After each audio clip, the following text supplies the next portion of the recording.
Udumo kuNkulunkulu kweliphezulu nokuthula emhlabeni kubantu abathokozelwa nguye. Baba uNsibando kubingelelayo ngithi uJesu Kristu uyinkosi. Ngikubingelela ngaso lesi sivumo esiguqisa amadolo ezulwini siwaguqisa emhlabeni nangaphansi komhlaba. Ufunda abaseFilip chapter 2 uverse 9 kuya 11 uzoyithola leyo ndaba. Uthi masibiza leli igama sivuma ngomlomo wethu sithi uJesu Kristu uyinkosi. Inkazimulo iya kuNkulunkulu Baba, amadolo abese aguqa. Siyambonga-ke kakhulu uNkulunkulu wethu, siyamdumisa, akekho ofana naye, akekho njengaye. Ngiyacela ukuthi-ke siguqe sikhuleke, simcele simnxuse uNkulunkulu wethu abe phakathi kwethu ngomoya wakhe ongcwele.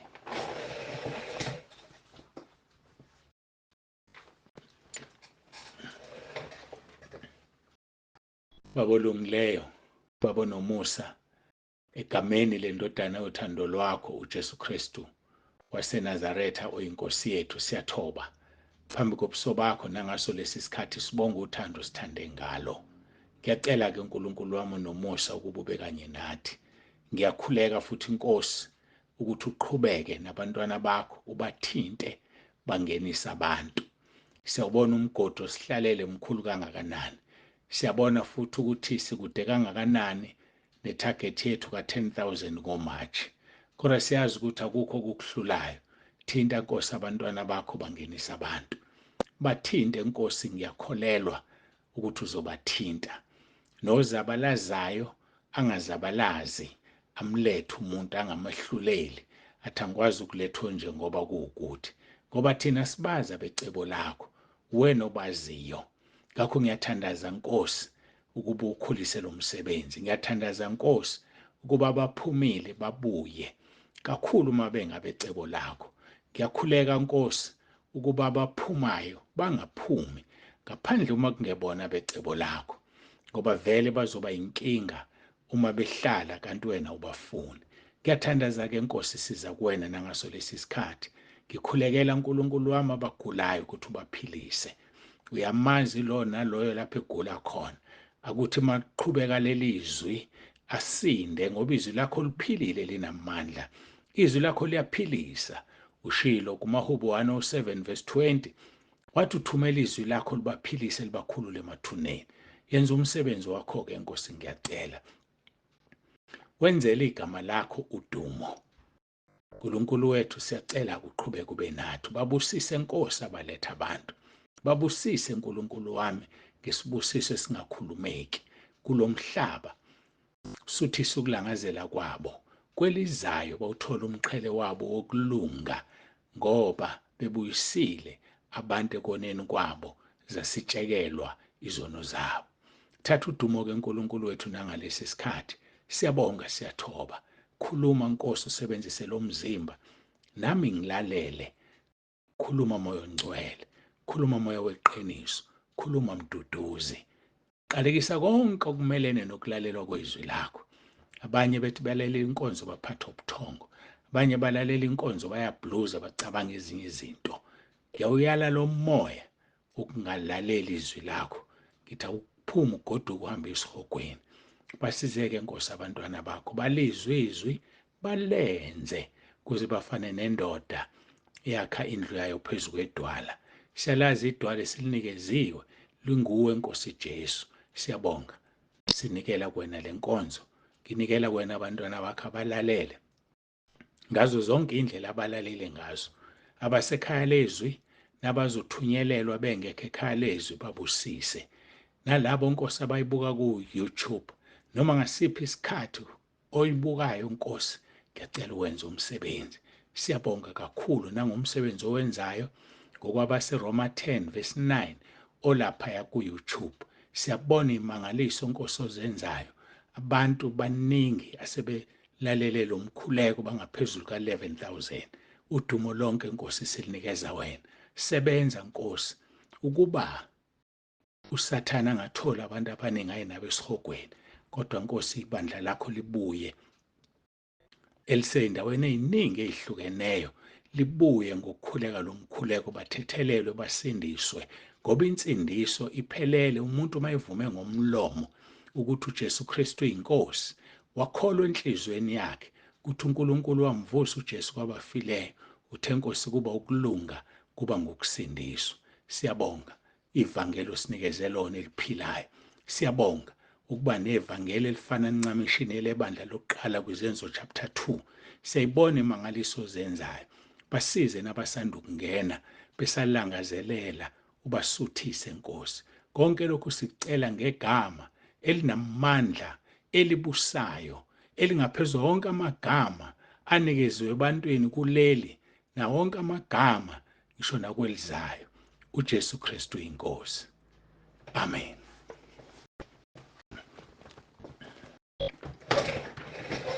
Siyambonga kakhulu uNkulunkulu kangcwele, siyamdumisa. Kumnandi ukukhuluma naye, kakhulu uma wazi ukuthi uyakuzwa futhi wazi ukuthi uzokuphendula. Ibangcwele mntaka baba, khona uzothi njalo uma uthandaza wazi ukuthi into oyicelayo usuyinikiwe. Ibangcwele njengoba yena engcwele. Ayikho futhi into engizoyishumayela abafowethu, ubungcwele. Ubungcwele obuzosingenisa ezulwini. Ubungcwele. Omunye wakwangibuza wathi ngisho nesono esincane nje sodwa ngeke ungene ezulwini. Bafowethu, asingeni isono ngale, asingakhohlisani. Ngisho kumcabango nje ongcolile ngeke ungene ungazivumeli isono sakho. Noma ngabe yini, noma bunqaphe ngenhliziyo, noma awuthukanga inhlamba ngqo, uthema ekuthuka wathi ngenhliziyo nawe usumthukile, ngeke ungene ezulwini. Woza kuJesu, woza esihlalweni somusa, uzohlanzwa ngegazi likaJesu, uzongcweliswa. Hayi ngisho isono sicabanga esincane kakhulu sanele ukuthi sikufake esihogweni. Ngisho isono sicabanga sincane kakhulu uma usivuma kwanele ukuthi ungene ezulwini. Wena kozokhetha indlela zimbili, kodwa akekho ozohlala la ingunaphakade. Akekho umuntu omele othi njengentethe siyadlula sizihambi kulomhlaba sibheke ekhaya ezulwini. Angazi-ke wena ubheke ekhaya ezulwini noma ubheke ekhaya esihogweni. Kwakhona phela abanamakhaya esesihogweni. Hayi asingakufihli lokho, asilikhuluma iqiniso. Angikwazi ukuyigodla inkemba egazini. Hayi babhizi bakha amabhilidi abo bawakha esihogweni, bayantshontsha, bathenga izinto ey'ntshontshiwe, bantshontshela abantu, basebenza ey'tolo bakhipha izinto ngasese ukuze bathole leyo madlana okuyiphilisi, kanti ubhizi umuntu wakhe indlu yakhe esihogweni, wakhe indlu yakhe malangabini omlilo uzohlala kuyona ingunaphakade. Baphuma ngamawindi bey'ntombini, baphuma ngamawindi beyemadodeni, benza izinto eziyihlazo, balala ey'motweni, balala phansi kwey'hlahla, phansi kwamatshe. Iyabhala indalo. Akekho ubaba usemsebenzini, umama ungenisa umakhwapheni endlini kababa. Akekho umama usemsebenzini, ubaba ungenisa umakhwapheni endlini yabo nomama.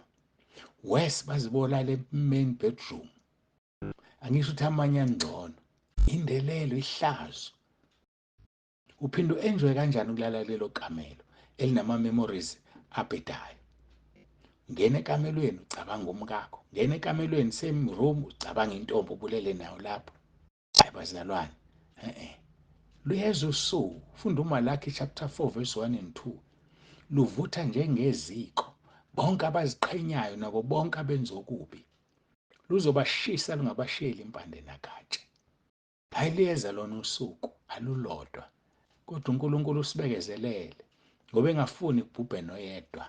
uNkulunkulu usibekezelele ngoba efuna singene ezulwini. uNkulunkulu usibekezelele ngoba usenzele ifa. Uyalidela leli fa, ufuna ukuyokhala esihogweni lapho kukhona ukukhala nokugedla kwamazinyo, lapho impethu yakhona ingafi. Ayifi impethu yasesihogweni, ingane insimbi phela, ingena lana iphume ngapha. ishisa umlilo ngoba iyinsimbi. Kuthiwa abafebayo nabaphingayo balala nenyoka. Basho njalo sebeke wabathatha Inkosi uJesu ababonisa isihogo. Kuthiwa inyoka enezipikile namaqhuqhuva ingena esithweni sakho sangasese, ikushise, iphume noma yikuphi la iphuma khona ibuye iyongena. Akukhathalisekile ukuthi owesilisa noma owesifazane, ingena nje. Ngani wenza lento ubuyenze emhlabeni? Balekelani olako lizayo. Lubalekeleni ngokuthi nize kuJesu. Woza kuJesu uzothola ukuphumula. Uyeke ukuba isigqila sesono. Kunezinto ozenzayo ongasathanda ukuzenza. Hayi awuthandi. Lento oyenzayo uwedwa endlini. Uye uwedwa phansi kwengubo. Awuyithandi. Mawusuyenzile uyazinyanya. Idimoni umoya, woza kuJesu. Hayi woza kuJesu uzothola ukuphumula. Siyakuthola ukuphumula enkosini uJesu. Ngiyakumema mntaka baba. Ngiyakumema. Usathane uyifakile inkanuko. Ubuka izithombe zeporn. Awukwazi ukulala ungayibukile. Awukwazi ukulala ungangenile ku-internet. Ungene ku-YouTube engathi uyenkonzweni kanti awusayi enkonzweni. Usuthathwa ezinye izinto ezikhona ku-YouTube. YouTube ungcolile. Kodwa sikhetha inkonzo. Ingakho ngithi subscribe-ani. Ubatshele nobanikeza inkonzo abasubscribe. Ukuze mangiqeda ukuyenza inkonzo, ivele izingenele, ulibone iwindi layo, ushaye kulona, ungene uqonde enkonzweni. Hayi kulezi zinto ezikungcola. Hayi ungayi kuzona. Limaza amehlo akho. Athi uJobe lapha yangecond uJob 33 verse 1. Mangena u31 verse 1 kodwa ukuthi angithi u33. Athi ngenze isivumelwano namehlo ami. Ngingayibuka kanjani intombi? Ngingayibuka kanjani intombi? Hayi shona kuJesu awuklina amehlo akho. Ayaklinwa amehlo. Ungathi mawubuka umuntu bese uyamkhumula umenza ngqono. Leso sono sihlasela abesilisa nabesifazane. Ungathi mawubuka umuntu ungambuka emehlweni wehlele kwesingezansi sakhe. Isono phambi kaNkulunkulu. Ungathi mawubuka umuntu uzibone senisembedeni naye. Isono phambi kaNkulunkulu ngoba ukwelikamoya ulalile naye. Nathi asiqaphele ukuthi sigqoka kanjani. Qaphela ukuthi ugqoka kanjani. Ungagqoki into ezolimaza abantu. Amabhuluku abesilisa seyabampintsha manje. Bashaya amajini abampintshayo. Bese kubonakala isitho sakho sangasese. Ku-wrong lokho. Hayi ku-wrong. Nabesifazane bagqoke ezibampintshayo. Uyazi ukuthi indoda ilingwe ngamehlo. Indoda. Kanti owesifazane ulingwe ngokulalela. Ake sichaze kwendoda kuqala. Ngoba iwona lawa ahamba phambili asukela abantu abashele. Shele umfazi womuntu umsukele nje ihlazo leli. Kwesikhathi umfazi womngane wakho. Awukodwa madoda naze nayichilo. Hayi naze nayichila ke niphendukeni nibalekele kuJesu. Balekelane kuJesu. Laba abantu besifazane ubabuka bakhanuke usuphingile nabo. Usuku uhamba edrobheni, ubuye edrobheni uphinge nabangaki. Uzobafica phambi kwezulu bonke ungabathintanga ubabukile nje wahala. Isono phambi kaNkulunkulu hlambuluka vuma sikukhulekise uNkulunkulu akusize. Ngisho ebusuku ulala amaphupho angcolile. Vuka ekseni usuzingcolisile. Vuma izono zakho. Alethwa izono la maphupho. Uzothini ufika phambi kaNkulunkulu ukhonjisa ujenga labantu besifazane. Mhlawumbe bagijima ko500 kwaphela ubuka ngeso nje wena. Ubuka ngeso nje uqede. Hawe bazalwane ayasiphumeni lapho. Angene kwabesifazane.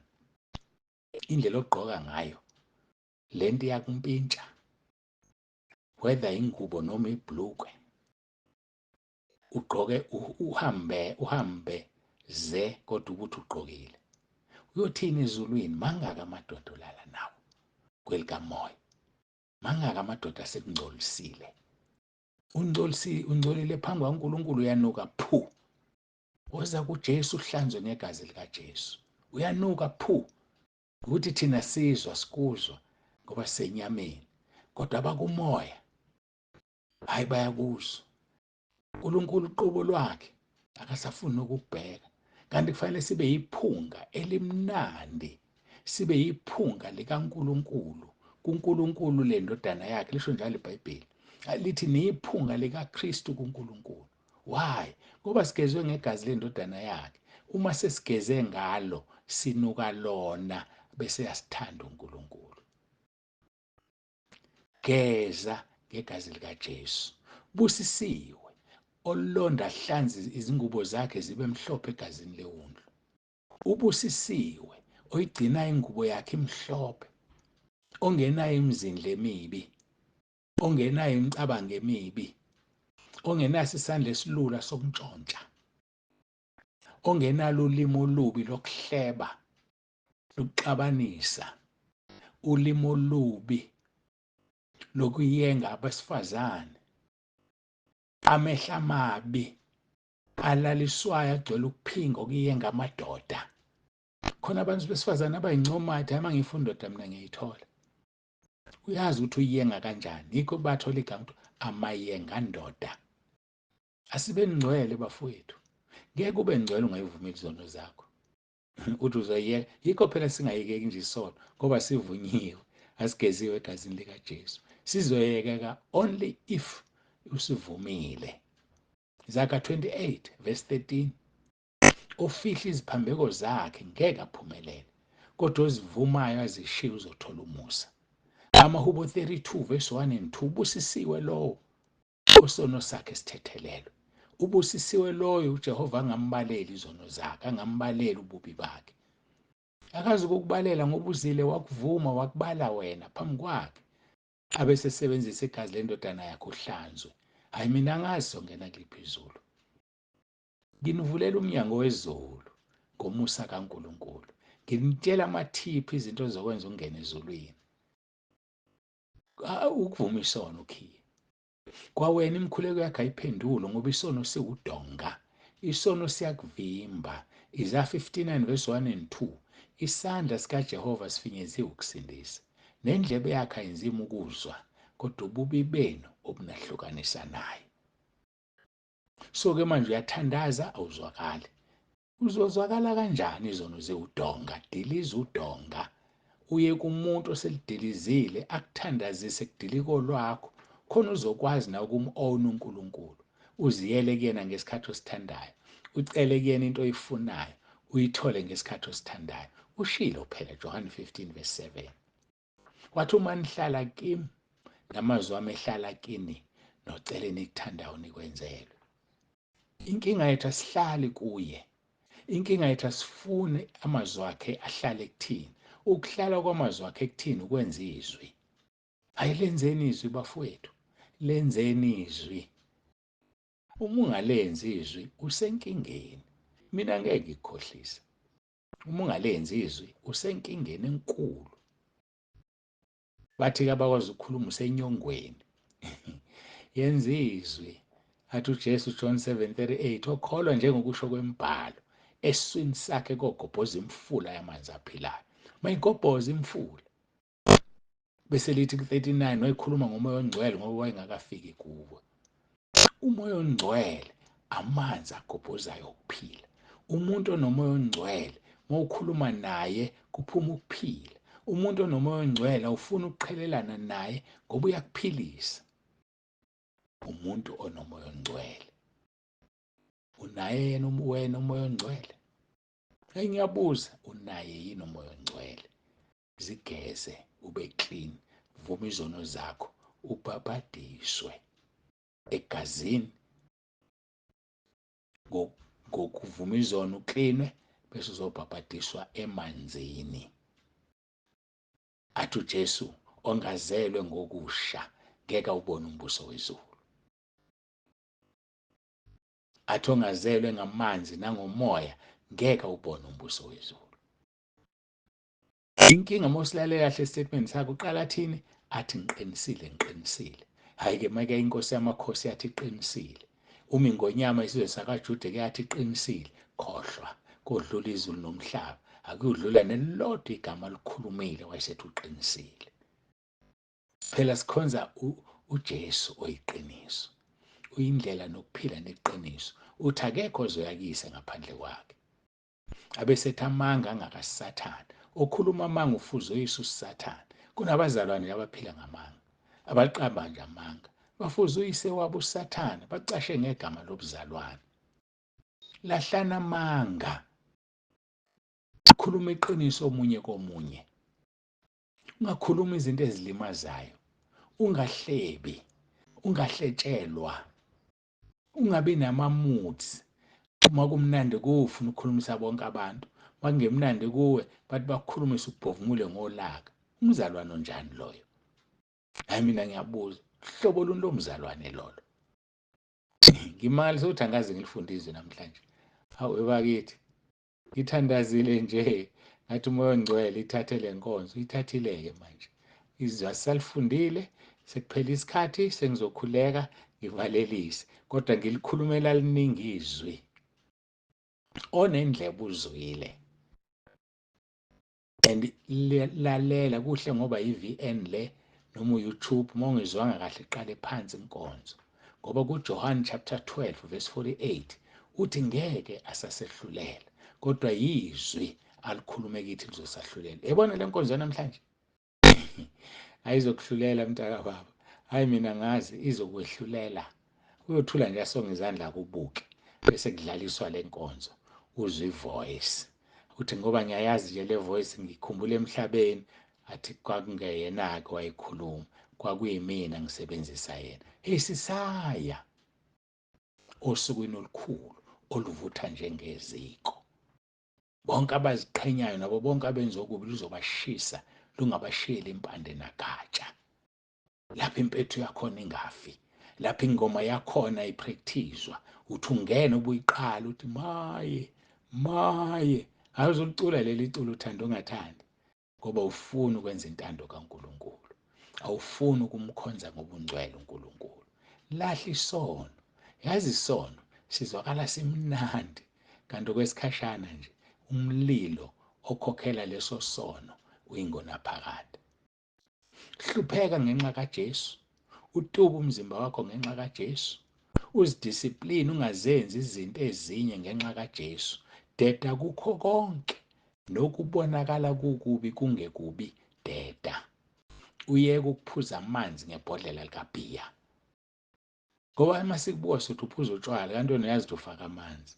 Ngamanye amagama musuyenza into ezokwenza abantu bacabanga uku-wrong ngawe, ubusuphika ngokuthi hayi mina uNkulunkulu uyabona ukuthi kumina, uyabona, kodwa labantu bakhubayo igazi labo lizofunwa kuwena, lizofunwa kuwe. Lo msebenzi kaNkulunkulu ongcolisayo, ngcolisa umsebenzi kaNkulunkulu. Bayawungcolisa ngendlela eziningi. Uma uphila impilo engeyinhle phambi kaNkulunkulu uyawungcolisa umsebenzi kaNkulunkulu.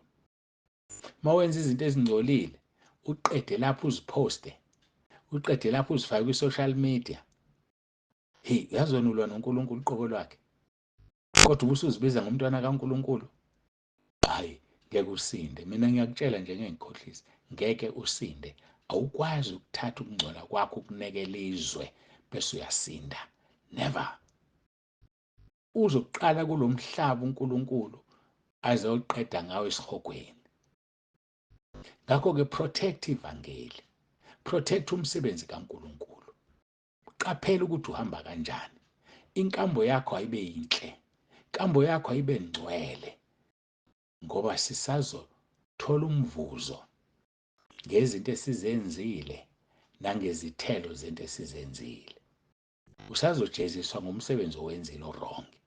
Nesithelo ukuthi-ke kuthele siphi isithelo, ukwenza kwakho into e-wrong kulimaza abantu abangaki bese uphinde uyajeziswa. Khona abantu isihogo sabe siyoba nzima, khona abantu isihogo sabe siyoba mild, ngoba phela sidalwe uNkulunkulu. Ngakho-ke abantu bayothola ukwahlulela okukhulu abazizwe likaNkulunkulu. Thathe le nkonzo uyishare, thathe le nkonzo uphephise imiphefumulo, whether ku-YouTube noma ku-WhatsApp, kodwa uqaphela ama-emojis ungawafaki. Hhayi ama-emojis awamadimoni akasathane. Ngiyacela nje singawasebenzisi. Khona-ke abanenkani abawasebenzisayo. Awuthi uma usuthi uyamkhombisa akayifuni nokuyikhipha. Bafethu akuyona eyami le group. Inomnikazi wayo. Ufake i-emoji nje uzophendula phambi kwakhe ngolunye usuku. Awuyike ingcono noxolisayo ayikhiphe, khona abangaxolisa abayithulelayo nje. Ungcono noxolisayo bese ayikhipha. Mina ngifuna ukukutshela uma ungakwazi ukuyikhipha, iya kwamakhelwane, iya kwabanye abakwaziyo bakusize uyikhiphe. Ngoba ukuhlala kwayo egroupini ungayikhiphile, khona abathi bengena bathi awu kanti kuyenziwa lokhu bese beyakwenza. Ukhuba abanye abantu igazi labo lizofunwa kuwena. Iserious indaba yama-emoji. Khona abayithatha kalula, khona bangayinaki. Khona abadikilayo baphume ekhaya lezi bekhishwa ukuthi kukhulunywe ukuthi uyifakeleni i-emoji. Dikilani kulungile, kuyisona kodwa ukudikila. Hayi mina ngazi, kodwa siyabonga. Isikhathi esihambile. Angilifundanga izwi, ngeke ngisalifunda. Maningi engiwacaphunile, maningi engiwakhothile. Kodwa kukhona umlilo olinde amaphikankani. Ngifisa ukufunda lelo-ke manje. Umlilo olinde amaphikankani. Yilele ngifuna ukulifunda. LikumaHebheru. Hebrew chapter 10. Lelo lilinda amaphikankani. Hebrews chapter 10 verse 26.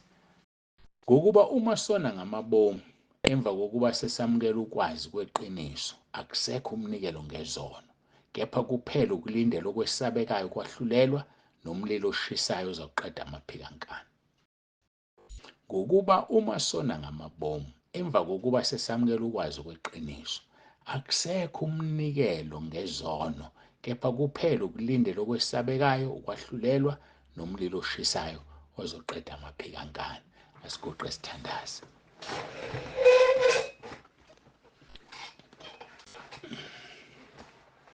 Babongcwele babolungileyo, siyabonga. Ngiyamangala Nkosi. Ngivula iBhayibheli phambi kwami. Ngicabanga ukuthi siqhubekala sigcine khona izolo. Kanti wena Moya Ingcwele unezakhe inhlelo. Usukhulumile, siyabonga, siyathoba. Sisize Nkosi silizwe, silenze izwi lakho. Ngoba sohlulelwa ngalo. Njengoba ushilo Nkosi kuJohn chapter 12 verse 48. Busisa kube loyo naloyo lalelile. Basize Nkosi abantwana bakho.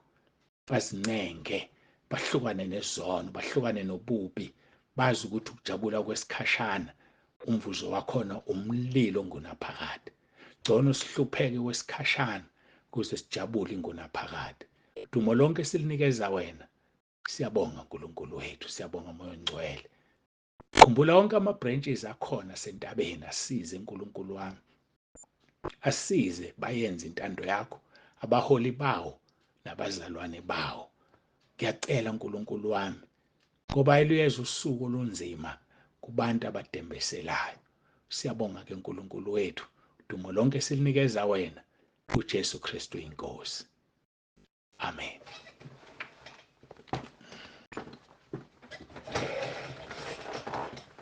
Siyambonga kakhulu ke uNkulunkulu bangcwele, siyamdumisa. Sesifikile emaphethelweni enkonzo. Ube nosuku oluhle. uJesu Kristu Uyinkosi. Babunze bande usevalelisa.